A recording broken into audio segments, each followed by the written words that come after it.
15వ అధ్యాయం.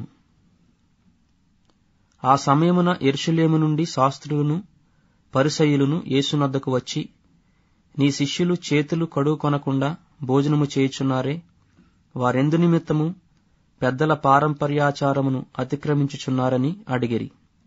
అందుకాయన, మీరును మీ పారంపర్యాచారము నిమిత్తమై దేవుని ఆజ్ఞను ఎందుకు అతిక్రమించుచున్నారు?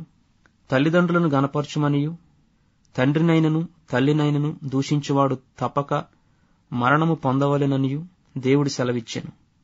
మీరైతే ఒకడు తన తండ్రినైనను తల్లినైనను చూచి, నా వలన నీకేది ప్రయోజనమగునో అది దేవార్పితమని చెప్పిన ఎడల అతడు తన తండ్రినైనను తల్లినైనను గనపరచనక్కర లేదని చెప్పుచున్నారు.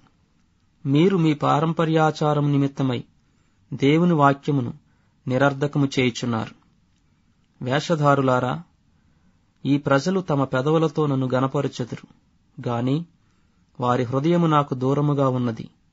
మనుష్యులు కల్పించిన పద్ధతులు దైవోపదేశములని బోధించుచు వారు నన్ను వ్యర్థముగా ఆరాధించుచున్నారు అని యెషయా మిమ్మును గూర్చి ప్రవచించిన మాట సరియే అని వారితో చెప్పి, జనసమూహములను పిలిచి, మీరు విని గ్రహించుడి. నోటపడున్నది మనుష్యుని అపవిత్రపరచదు గాని నోట నుండి వచ్చినదియే మనుషుని అపవిత్రపరచునని వారితో చెప్పెను. అంతట ఆయన శిష్యులు వచ్చి, పరిసయ్యులు ఆ మాట విని అభ్యంతరపడిరని నీకు తెలియునా అని ఆయనను అడుగగా, ఆయన, పరలోకమందున్న నా తండ్రి నాటని ప్రతి మొక్కయు పెళ్లగింపబడును. వారి జోలికి పోకుడి. వారు గ్రుడ్డువారయుండి గ్రుడ్డువారికి త్రోవ చూపువారు. గ్రుడ్డువాడు గ్రుడ్డువానికి త్రోవ చూపిన ఎడల వారిద్దరూ గుంటలో పడుదురు గదా అనెను.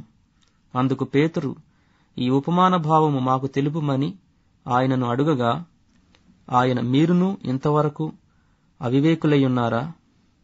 నోటిలోనికి పోవునదంతయు కడుపులో పడి బహిర్భూమిలో విడవబడును గాని నోట నుండి బయటకు వచ్చినవి హృదయములో నుండి వచ్చును.